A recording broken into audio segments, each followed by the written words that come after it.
Welcome to the Science of Success. Introducing your host, Matt Bodnar. Welcome to the Science of Success, the #1 evidence-based growth podcast on the internet, with more than 4 million downloads and listeners in over 100 countries. In this episode, we ask the big question: how do you find meaning in your life and work? When you're staring death in the face, life's purpose becomes clear. We learn how to harness those lessons to find meaning in your own life and discover a few things that you can do every day, starting right now, to increase your odds of living a longer, healthier, happier life. With our guest, Tom Rath. Are you a fan of the show, and have you been enjoying the content that we put together for you? If you have, I would love it if you signed up for our email list. We have some amazing content on there, along with a really great free course that we put a ton of time into called How to Create Time for What Matters Most in Your Life. If that sounds exciting and interesting, and you want a bunch of other free goodies and giveaways along with that, just go to successpodcast.com. You can sign up right on the homepage. That's successpodcast.com. Or if you're on your phone right now, all you have to do is text the word SMARTER, that's SMARTER, to the number 44222. In our previous episode, we wished you a happy Thanksgiving with a beautiful compilation of some of our favorite takes, themes, and ideas around the importance of gratitude and how you can be more grateful in your life. If you want to tap into the incredible power of gratitude and how it can transform your life, check out our previous episode. Now, for our interview with Tom. Today, we have another exciting guest on the show, Tom Rath. Tom is a consultant and author on employee engagement, strengths, and well-being. He's best known for his studies on strength-based leadership, well-being, and synthesizing research findings in his series of best-selling books. His 10 books have sold more than 10 million copies, and he's made hundreds of appearances around the globe on bestseller lists. He also serves as a senior scientist and advisor to Gallup, among many other companies. Tom, welcome to the Science of Success. Thanks so much. It's an honor to be talking with you, Matt.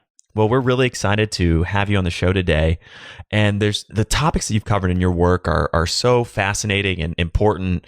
And I think especially in today's world, these questions of meaning and contribution and what do I really want to spend my time on and focus my life on? These are things that I think about all the time. I know so many people are really concerned with. But before we dig into that, I want to almost follow the narrative journey of your publishing career in some form or fashion, because there's so many lessons that come out of it, and it's amazing how interwoven these things are. Let's start with, you have a book, the title is very simple, called Eat, Move, Sleep. Tell me about that project. How did that come about, and what were the big lessons? Yeah, the project came about. It does have an interesting backstory that also, I think, has influenced the rest of the work that we'll talk about quite a bit. So I'm now 43 years old for context. And when I was 16 years old, kind of growing up normal childhood, I grew up in Nebraska in the middle of the country, and I was having trouble seeing out of one eye, and eventually went to an eye doctor, and he said, well, you've got a lot of large tumors on the back of your left eye that are cancerous. And he said, you'll probably lose all sight in that eye over the next few months. And he said, in addition to that, we think you have a really rare genetic disorder that essentially shuts off the body's most powerful tumor-suppressing gene.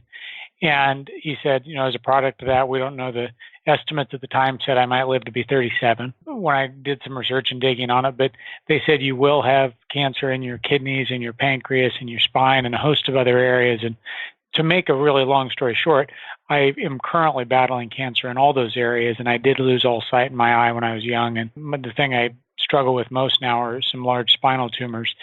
But as a part of that journey, having that diagnosis when I was 16 years old, I've essentially spent all of my time since then, or a good chunk of every single day, I wake up and I just read through all the medical research and literature that I can get my hands on, thousands and thousands of articles about what are all the small steps that I can take today that simply increase my odds of living longer in good health. And you mentioned the book, Eat, Move, Sleep. And when I turned 37, I kind of viewed that as a moment to step back and say, hey, things have gone pretty well. I've been able to keep this at bay and live a relatively normal life for quite a while. And I thought that was a good time to step back and say, what are all the specific tips around eating, moving, and sleeping better that aren't just good for me and my long-term health and keeping cancer at bay, but what are the things that anyone that I care about could learn from all of that research in order to have better days, be better role models, and to increase their odds of decreasing things like heart disease, diabetes, and cancer, and all those odds as well. And the big takeaway as I got into that book was that, even for a guy like me with that extraordinary risk and threats every day, it's still really not a great motivator for me to avoid the cheeseburger and French fries at lunch today. What are connecting the research with kind of these moment by moment decisions to knowing that I need that energy to be my best in a meeting at 4:00 today. And boy, do I need a lot more energy when my kids get home at 5:00 tonight so I can be a good dad. And so as I started to connect all these small little daily choices about being more active and eating some of the right foods and getting a good night's sleep, I realized that can help me and a lot of other people just to prioritize our own health and well-being in the moment today so we can be better spouses, be better workers, be better members of our community. I can't imagine getting that kind of diagnosis, especially at such a young age. And I'm sure that in many ways has shaped your focus and the journey that a lot of your work has taken you on. But I want to come back and dig in a little bit more because you said something really important, which is this idea that it's very hard to tie these important long-term goals into our daily choices. We know the things, and in many ways, eating, sleeping, moving, these are things that we know how important they are. They're almost so simple that nobody even wants to hear that advice. And it's almost demotivating or not motivating. How did you find a way to bridge that gap between the things we know we should be doing and what we actually do on a day-to-day basis? One of the big realizations for me, and especially thinking about it from a career and a leadership standpoint, is if you want to be effective as a leader or in your career or as a parent, you have to put your own health and well-being first. So let me start with that, where it's kind of like the very tried but true oxygen mask example on an airplane. Most people are showing up at work today, and I think they're operating about 20 or 25% of their effectiveness based on my estimates. And so we need to say, hey, I'm going to prioritize my health and energy first because I need it, my customers need it, my clients need it, my career needs it.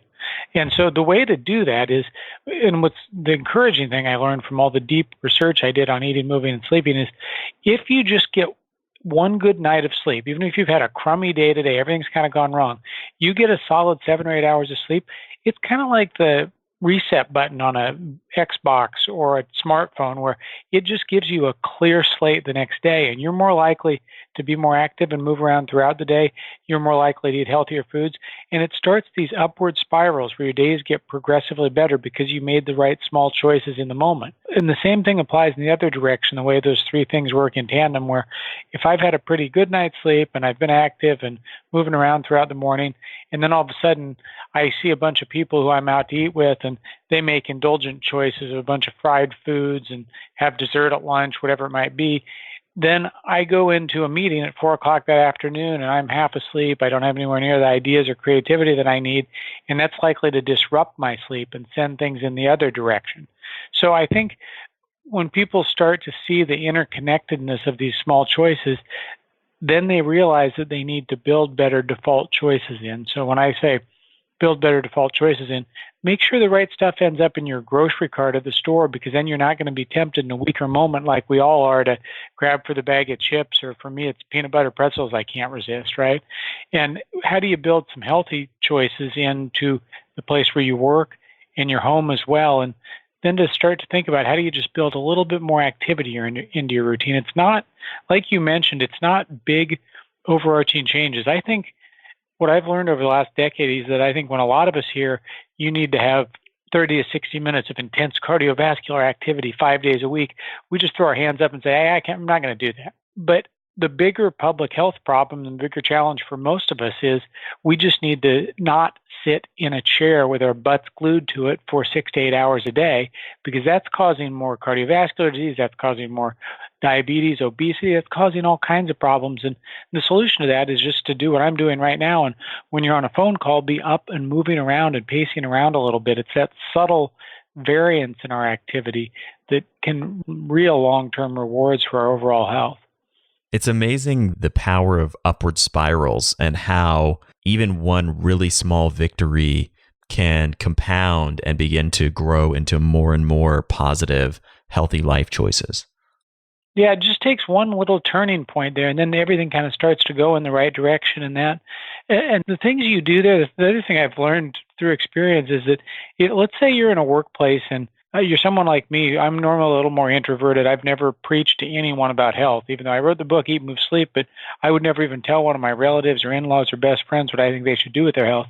But the one thing I do is I'm very careful to be a good example for my kids, for my friends, for my colleagues, and with my own actions. And it may take 6 months, sometimes it takes 3 years, but eventually people start to pick up on the things that we do, and we set better examples for the people around us and the people we care about. So I'm increasingly convinced that demonstrating good health and well-being is one of the most important things that leaders and organizations can do today, because if the opposite is true, and you see leaders who are sacrificing their sleep first, which many, many leaders do, and you see people who are setting bad examples with what they eat and they're not prioritizing sleep and so forth, boy, that sends a message to the rest of the people in that work group and maybe throughout the organization that prioritizing your own health and well-being isn't acceptable here.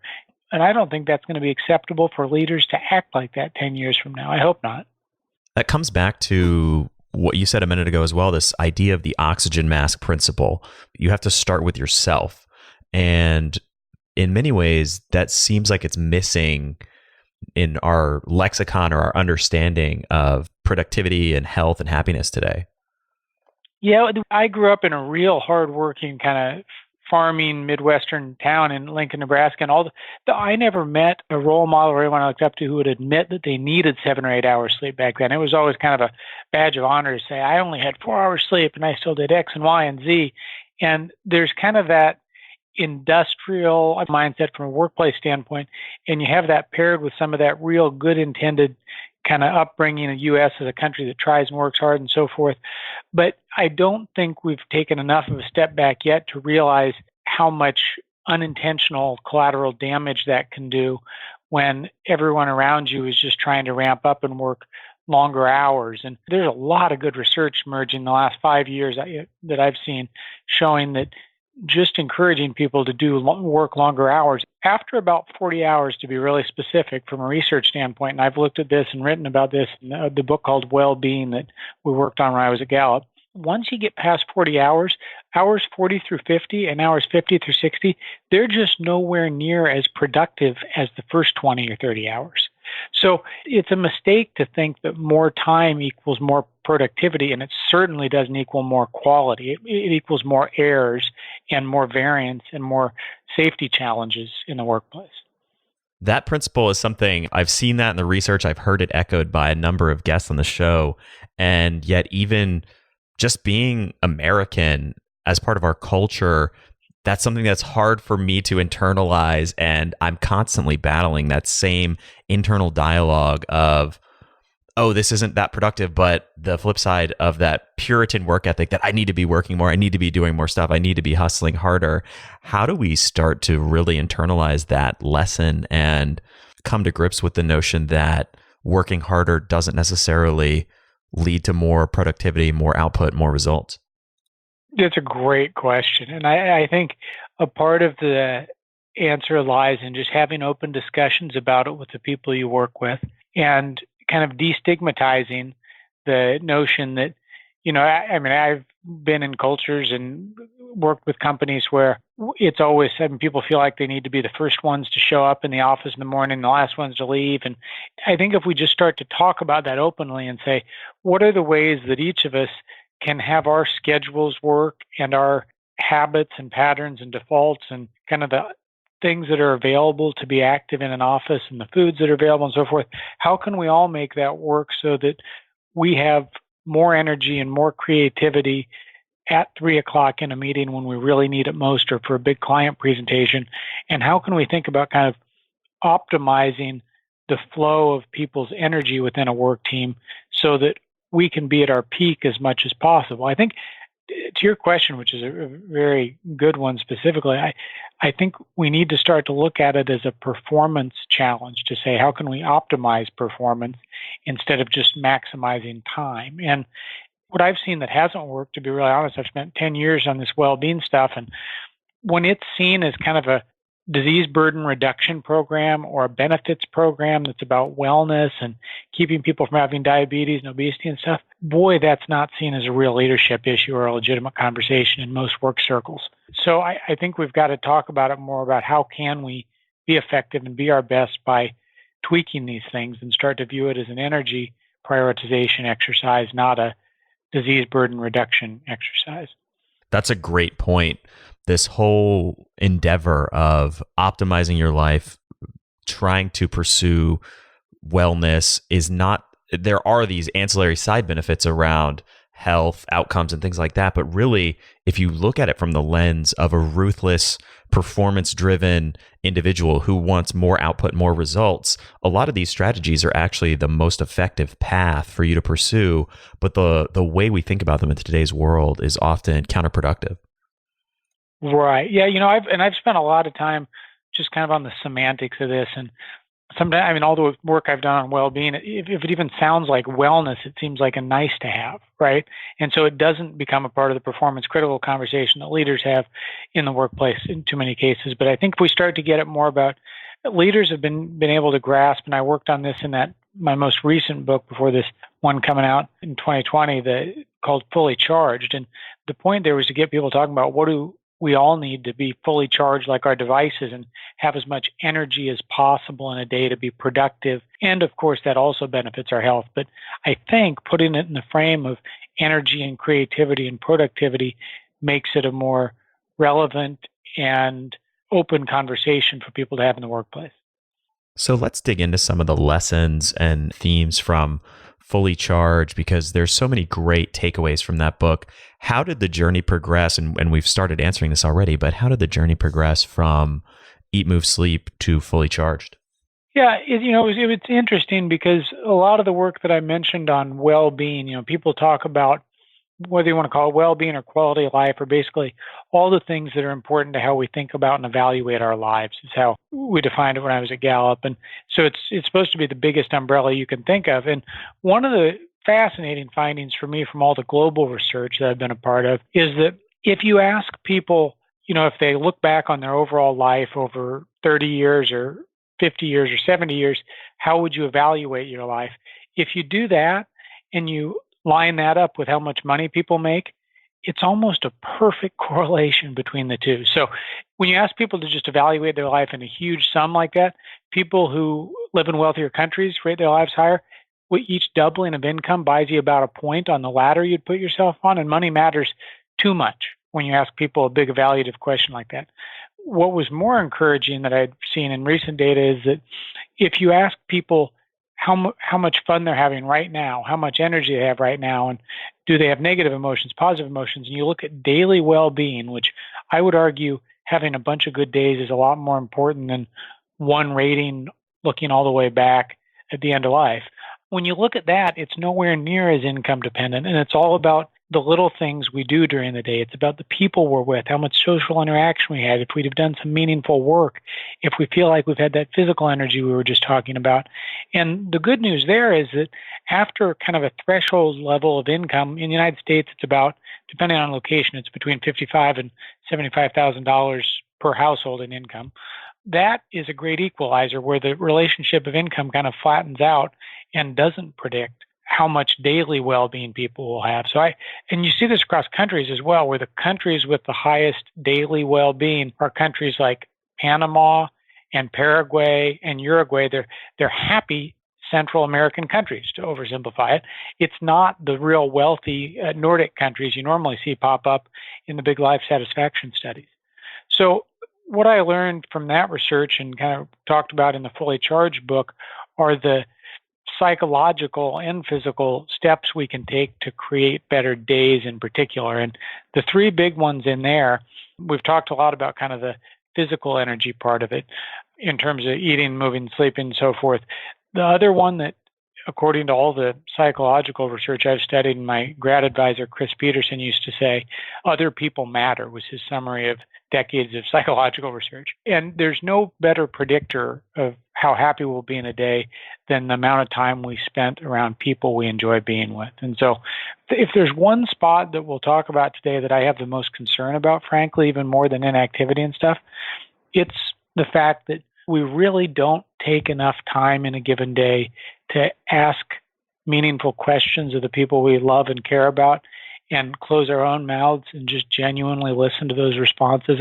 You obviously do a lot of that with the work that you do, but we need more people who are really focused on keeping their devices off and stowed away and genuinely listening to and investing in their closest personal relationships. And I think that's the one thing that people who do that really well are going to be increasingly valuable, especially in the workplace over the next 25 years, because there's so much flying at us. It's just going to get harder and harder and harder to do. And so when I spend time with groups talking about some of the concepts in the Fully Charged book, I challenge people to be known for not using their phone. And it sounds simple, but when I was a kid, it was always glamorous for people to be out seen smoking, right? Now they have to hide behind dumpsters and don't even want to be caught on the property having a cigarette. And 10, 15 years ago, when people first got cell phones, it was a big deal for a realtor to be carrying around a big bag so you knew they were important and had to be accessible all the time, right?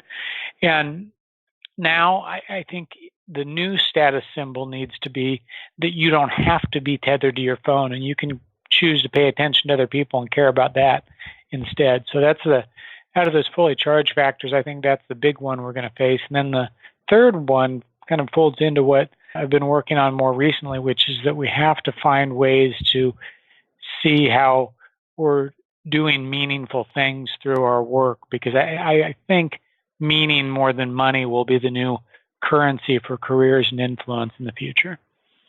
So many things to unpack from that. I want to come back to what you said a minute ago around how we don't create enough time in our lives to ask meaningful questions of the people that we love and care about. Putting away your phone is obviously a huge step towards doing that. What are some other strategies or things that you can do to create more meaningful connections in day-to-day life? Yeah, I think we've got to be pretty deliberate about the investments we make in our very closest relationships and think about what it takes to nurture those relationships. And I mean, in some cases, it's about growing new ones, but I think the part that a lot of us, and gosh, I hate to stereotype this much, but I think men, I'm in this boat myself, are just horrible at it on average. And so I think to say, what are you doing this week to spend, whether it's 15 minutes, whether it's an email, whether it's sitting down with someone, asking someone to go have dinner, go on a walk. I mean, one of the things that people never call out from the Walter Isaacson's great biography of Steve Jobs, people do, there are all these quotes and everything else from it, but my favorite part was where Walter Isaacson asked Steve Jobs, he said, why do you always ask people to come over to your house and go for walks around your neighborhood? And Jobs' simple response was, I think better when I walk. And there are three things in that statement from Jobs. He's spending time with people one-on-one out in nature where you're not distracted. Just being in nature is huge. Being active, we all think better when we walk, but we don't. Back to your question, I think all of us, we got to force ourselves to get outdoors for at least 10 minutes a day just for our well-being and get some activity. Walk to the second closest Starbucks if you live in a city like I do.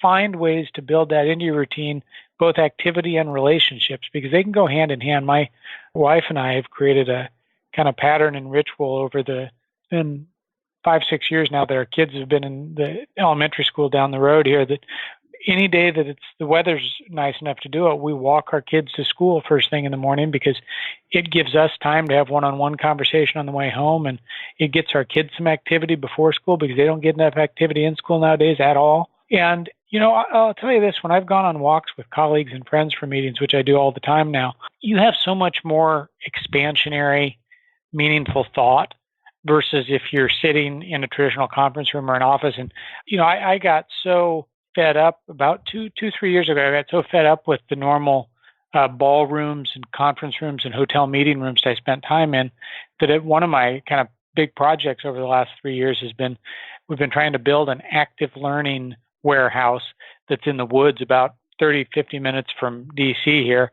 And the whole point is, even when there's bad weather, we have 4 treadmills set up where you can look out the glass and feel like you're on a side-by-side walk out in the woods just to have mind-expanding meetings and conversations with people, even if there's inclement weather out there. On nice days, you can actually go around and walk through the woods on this property. But I did that, put that whole project together just because the traditional setup we have for meeting rooms and offices is so hard to work around in many cases.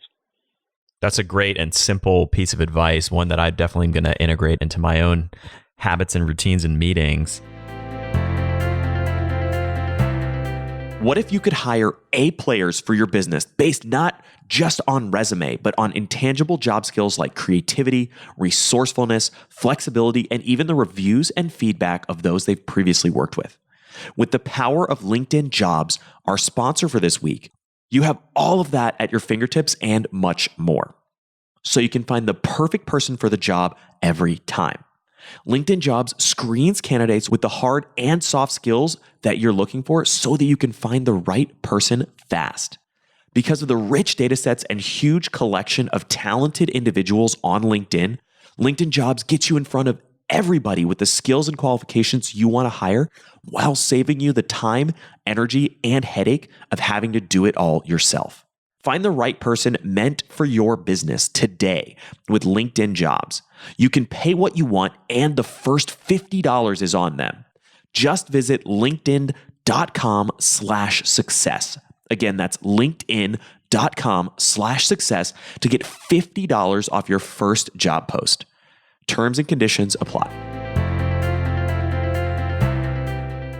I want to come back to the broader topic that you touched on a minute ago and the importance of meaning. What is the difference between meaning and happiness, and what happens when we get those things confused? Yeah, I think those two words are kind of the center of a lot of good research, but there's also I think there's also kind of a lot of misdirection that takes place sometimes. Where, I mean, honestly, I've been a part of that and doing a lot of research on happiness, and my degrees in positive psychology and well-being over the years, because I think happiness to me has more of an implication of looking inward and taking steps to make yourself happy. And the thing I've learned through studying this in real good experiments and trials and the like on these topics is that if I had a friend who was really struggling and I sat down and had a long conversation, went for a walk with that friend, the last thing I would ever do is help him to map out ways to try and make himself happy. The first thing I would get him directed on is what are some specific efforts he could take to do things that increase the happiness of people he cares about, to feel better about what he's doing to serve customers, or to feel better about projects he's involved in with his church or with his community, or whatever that might be that actually leads to more happiness based on everything I've studied. I want to drill down into another theme that you expound upon, which is this notion of the relationship between money and happiness and meaning. I just did it myself. I just confused meaning and happiness. What is the difference between, or the relationship between money and meaning? And tell me more about what you touched on a minute ago, this idea that money can actually kill meaning in our lives. Yeah, there's a great piece of research that I put together a documentary called Fully Charged a couple of years ago, and we interviewed a professor named Amy Wrzesniewski, who's at Yale now, I believe. And she did some research, I think it was with Barry Schwartz and a few others, on cadets at West Point. And they looked at these West Point cadets and said, do they have kind of intrinsic motivation and they're driven from some internal desire, or are they doing things because of external motivators, extrinsic motivators like reward and prestige and pay and things like that, right? And I might have thought going into that study, if you were to say, okay, intrinsic internal motivations are probably better than the external ones. I had a hunch that was right going in. But what they found that surprised me is that even if you're really internally motivated, also having the external motivation is bad for the eventual outcomes for those cadets. And I've seen evidence similar to that in other experiments and realms as well, where almost any, I'm trying not to use the word quid pro quo because I've heard it way too much lately, but almost any incentive that is purely monetarily driven is likely, in my experience, to drive motivation in the wrong direction. And so if you're a manager right now in particular, or you're just an individual thinking about how do I motivate myself to do better work, I think the more you can see metrics and outcomes that are about the meaning and mission and purpose. So for my work, if I focus more on how many people my work is reaching, or people that I've heard from who say their life has been demonstrably impacted by some of my research or a book or talk or whatever it might be, that's a much better motivation than counting dollars or trying to count things that are more about financial and external metrics. And I think we've got to find ways, especially with the cohort of people entering the workforce today. So let's say between 18 and 35 years old in particular, I pick on right now. I think I'm kind of excited about that generation entering the workforce because I think that generation has much higher expectations about working for a purpose that's bigger than a paycheck. It's so clear in all of the studies that I read, and I think it's fun to see because there's a generation past me where I think that the generation kind of leaving the workforce right now, work was very little more than an economic transaction. It was sterile, and there wasn't a lot of thought given to how people can see the meaning in their work. I'm kind of encouraged that that'll be vastly different 10 or 20 years from now. So how do we start to bring meaning back into our work and make our work more meaningful? I think it starts with the job you have today, which is one of the things I talk about in the new book, Life's Great Question, is about a good friend of mine who passed away a couple of years ago. He was kind of the world's leading researcher on hope. His name was Shane Lopez. And what Shane taught me is that great jobs are made, not found. That's how he put it. And basically, what he taught me and what I've learned from a lot of the research from some of the best professors at Michigan's Business School in particular, is that you can craft the job that you have into one that you love and find meaning in most cases. And that starts by taking a pretty careful look at the tasks that you do each day in a pretty functional way and saying, what are the things that I do each day and how does that connect to serving a bigger purpose for another person? And even if that's indirect, if you can start to draw the lines. So, GE does a great job of helping people on their manufacturing floor. They bring people in who are making the MRI machines, for example, and they have them hear from customers and people who are battling cancer who have benefited from that imaging. And Facebook does a similar thing where they bring in people who have met long-lost loved ones or friends they hadn't been able to get in touch with and have developers who are working on the platform hear from people who have benefited from that work. So, or the company can do that, but on an individual level, I think a part of it's kind of auditing the tasks of our day and making sure that as many of those tasks as possible, you can draw a direct connection to how you're serving a person or a group of people in a positive way that improves their life. There are some professions, frankly, where, and I've done some work on this, where if you're working for a company that does nothing other than produce cigarettes, for example, or sugar water, or whatever it might be, it could be difficult to draw those connections. And if you care about that, you might want to ask some much more serious questions. But in 95, 98% of roles, there are pretty direct ways where you can connect what you're doing between 2 and 3 o'clock in the afternoon with the purpose it's intended to serve, whether it's to keep people safe if you work in a safety department or in a government agency that regulates things, or whether it's to reach more people if you have an important medicine or product. I spend a lot of time with people in the healthcare industry who, you'd think that nurses, and I spend a lot of time with hospice nurses and home care nurses, and you'd think that it would be so obvious to them the purpose their work serves every day. But even in those professions, they still need reminders. And one of the more powerful things you can do, of course, is to help another person to see how their work tomorrow makes a difference for the life of another person, because we're probably better at doing it for others, and it's easier to do for others than it is to remind and do it ourselves all the time. That's a great strategy. The idea of starting with someone else and helping them figure out how their work creates meaning, because oftentimes you can get clouded or confused when you're trying to examine your own contributions. Yeah, it's one of the stories I talk about in some detail in the Life's Great Question book is that, I grew up in a family full of psychologists and teachers, and when I was a little kid, they gave me every Rorschach test and block stacking thing, and I mean they were trying to figure out what I was good at since I was 4 or 5 years old, and so I'd been through all that. And then when I graduated from college, one of my first jobs was to work on the StrengthsFinder application at Gallup that you might have heard of, that it kind of gives people their top talents out of a list of 34. And I went through that 10 or 15 times while we were building it. And so I'd done all that. And, it even then, by the time I was, I think, about 25 years old, and I'd gone through all those batteries and had all this information, I still thought at that time that I was a really horrible writer. And that was the one thing I was never going to do, because a teacher and an AP English teacher at my high school told me that I should stick to numbers and math because writing wasn't my thing. And to make a long story short, my grandfather at that time challenged me to work on a book with him under some pretty extreme circumstances. And he said to me, he'd been reading a letter that I'd written him, just a personal handwritten letter. And he said, I think you've got a little talent to bring things to life with words.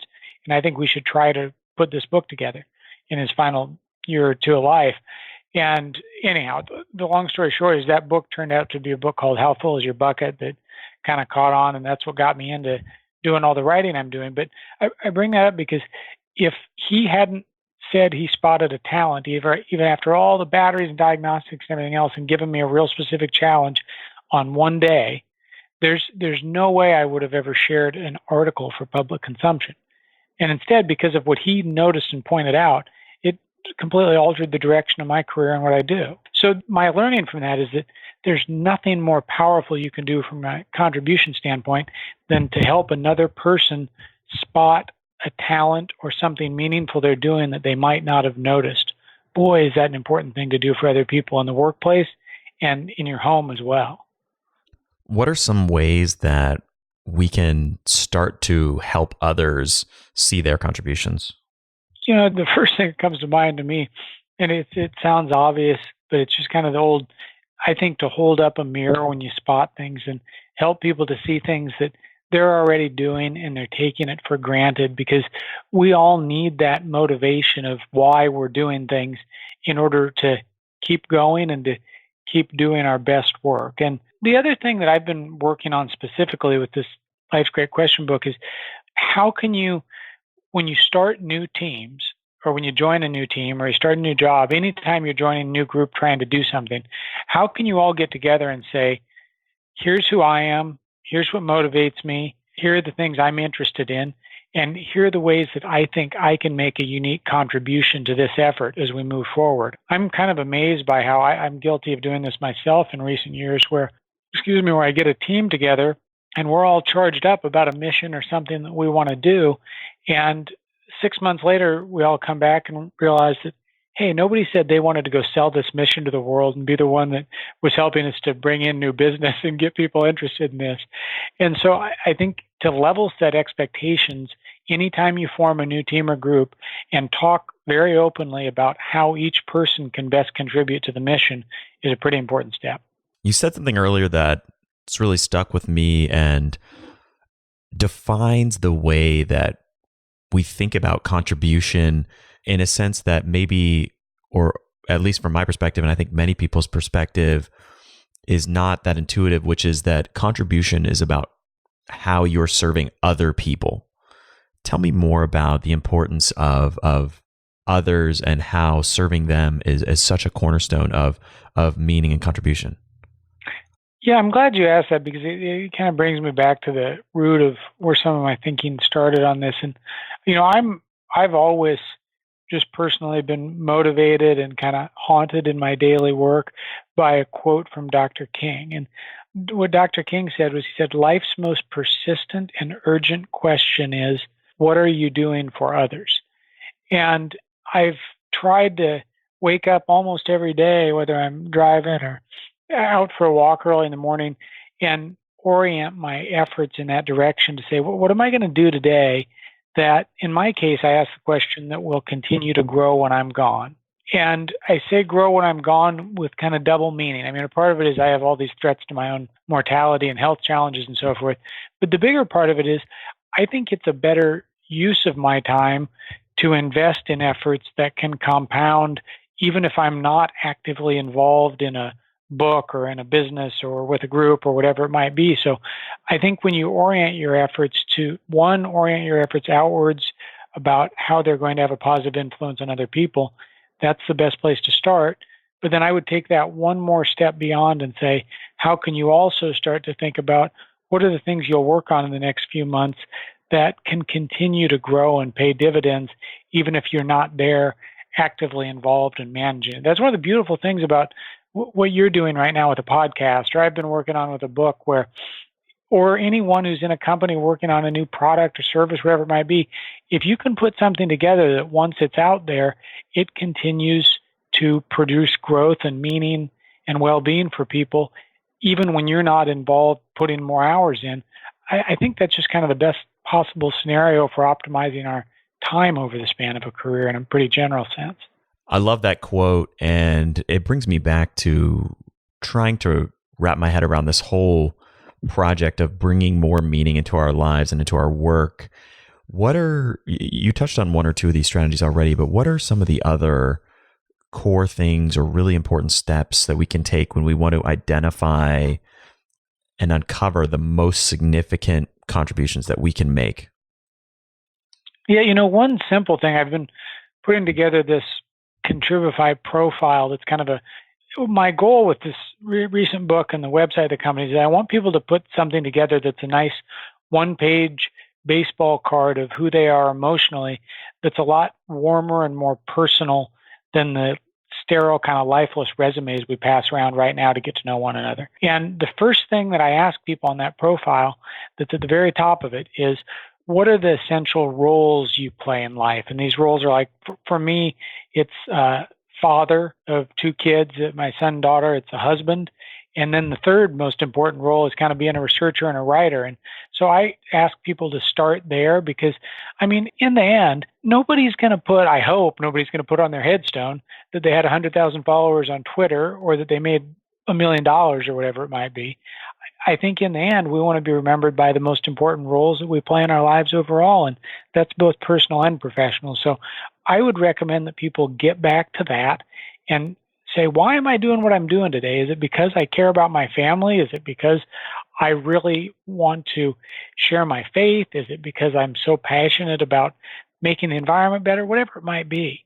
And have those I call them defining roles, the very top of your radar screen. So those defining roles. The other piece that I've learned through talking to people is, what are the 2 or 3 most searing and influential life experiences? I call them miles in this profile, or most important life experiences that are about what are the things that really change your life. Some of those are really good, positive moments for me. Like when my first daughter was born, I reoriented a lot of my thinking in life.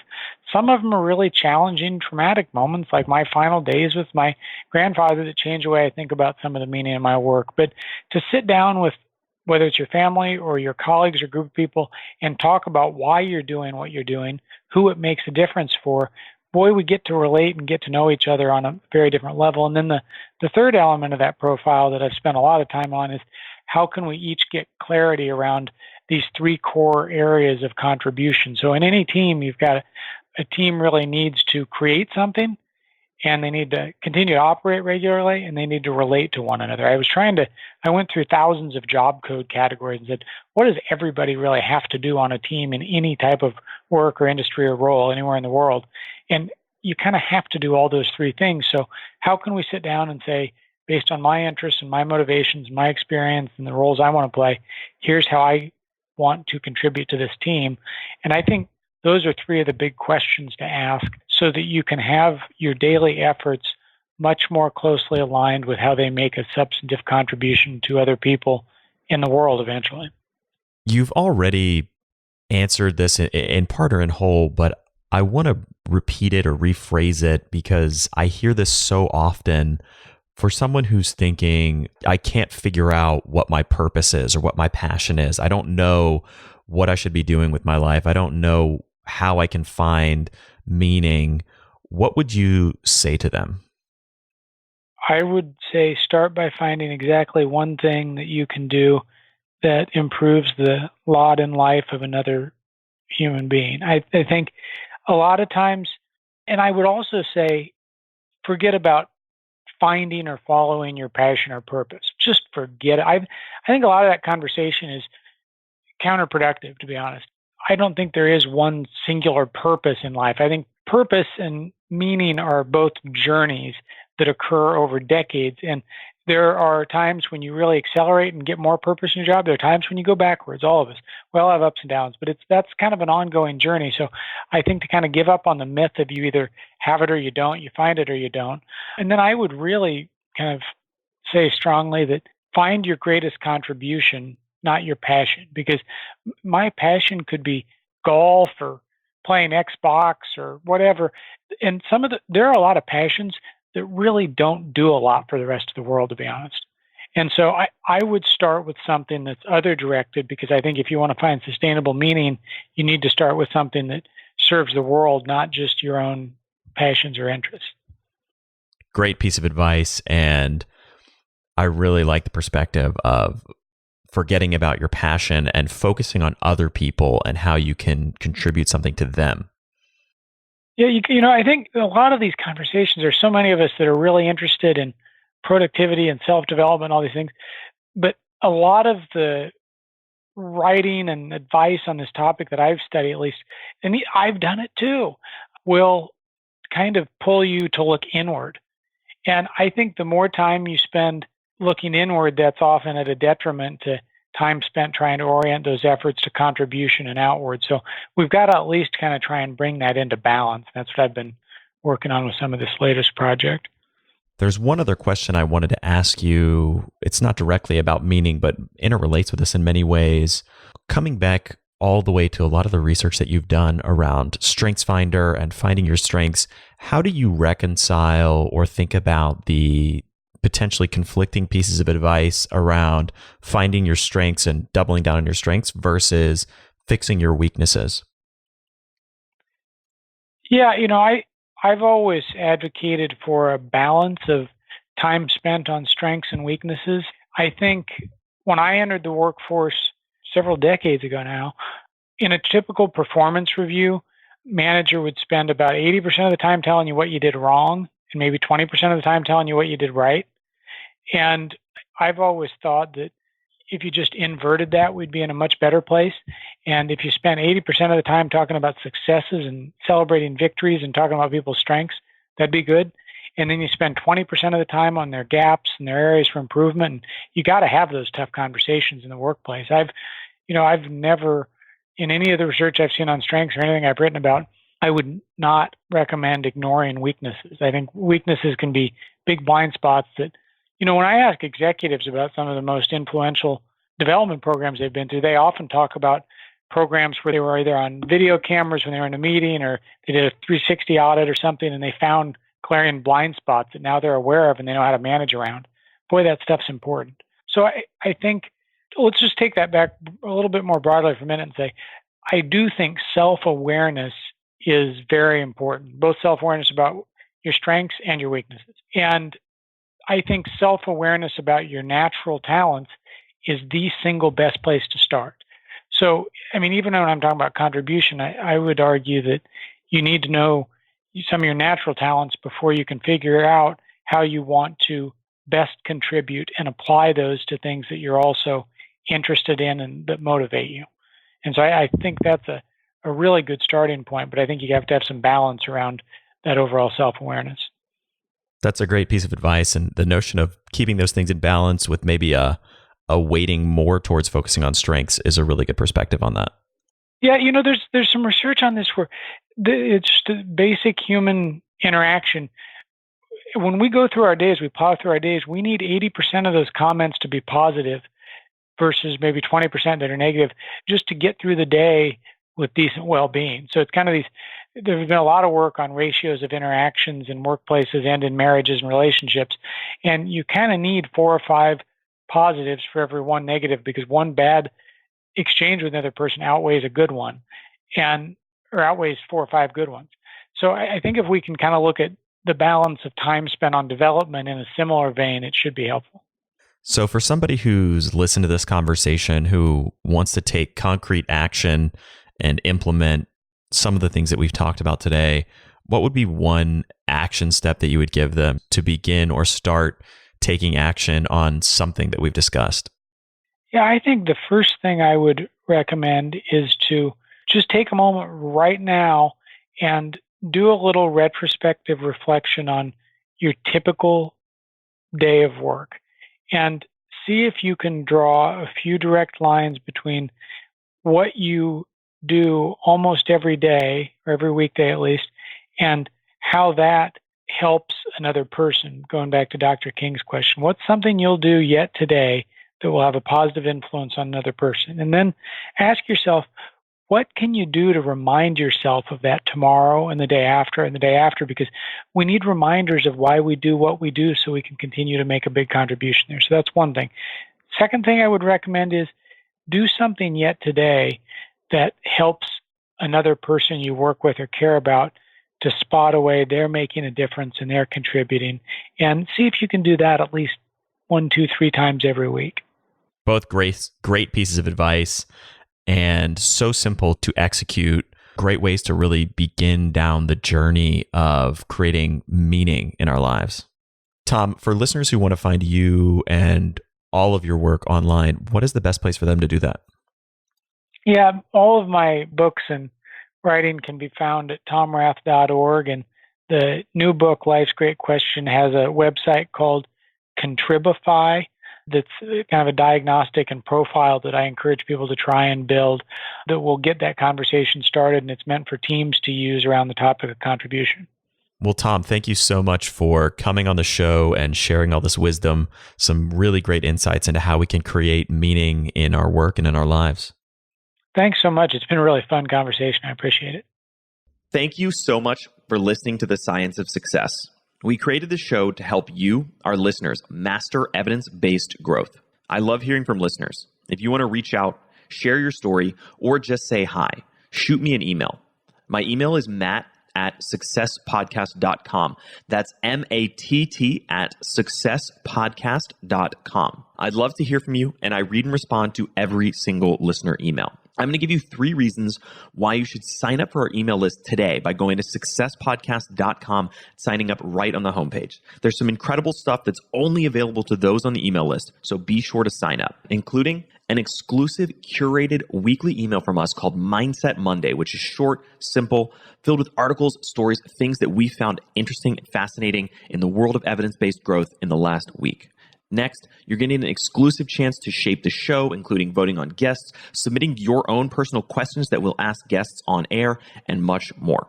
Lastly, you're going to get a free guide we created based on listener demand, our most popular guide, which is called How to Organize and Remember Everything. You can get it completely for free, along with another surprise bonus guide by signing up and joining the email list today. Again, you can do that at successpodcast.com, sign up right at the homepage, or if you're on the go, just text the word SMARTER, SMARTER, to the number 44222. Remember, the greatest compliment you can give us is a referral to a friend, either live or online. If you enjoyed this episode, please leave us an awesome review and subscribe on iTunes, because that helps boost the algorithm, that helps us move up the iTunes rankings and helps more people discover the science of success. Don't forget, if you want to get all the incredible information we talk about in the show, links, transcripts, everything we discuss, and much more, be sure to check out our show notes. You can get those at successpodcast.com. Just hit the show notes button right at the top. Thanks again, and we'll see you on the next episode of The Science of Success.